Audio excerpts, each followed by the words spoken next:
আসসালামু আলাইকুম রহমতুল্লাহ। আমাদের অনুভূতি অনেক ভালো লেগেছে। আসলে এরকম একটা মজমায় শরীক হতে পেরে আমরা অনেক খুশি। আল্লাহ তাআলার শুকরিয়া আদায় করি, আলহামদুলিল্লাহ। কোথেকে আসছেন?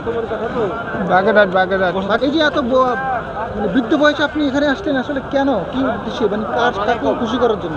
আল্লাহর খুশি করার জন্য আইছি, রসুলকে খুশি করার জন্য। এই যে আপনার তো কষ্ট হয় নাই এই যে এখানে আসছেন যে? কষ্ট তো হয়েছে অবশ্যই, সেটা পুরো মানুষ এই সীমিত ব্যক্তিভেদে বোঝালাই দেয় না। আল্লাহর কাছে কি চেয়েছেন আজকে মুনাজাতে? আল্লাহর কাছে চাইছি যে আল্লাহ ইমান লইয়ে যেন বাড়তে পারি, আল্লাহ জান্নাত পাইতে পারি, আল্লাহ সমস্ত মুসলমানের সব যাইতে পারি জান্নাতে, এই দোয়া চাই। এবং এখান থেকে আপনাদের কি ধরনের নির্দেশনা দেওয়া হয়েছে, বা বাড়ি থেকে কি করবেন? বাড়িতে এই তবলিগের কাম, দাওয়াতের কাম করবো।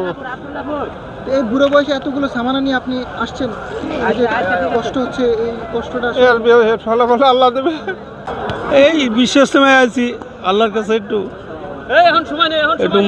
মাপ চাওয়ার জন্য।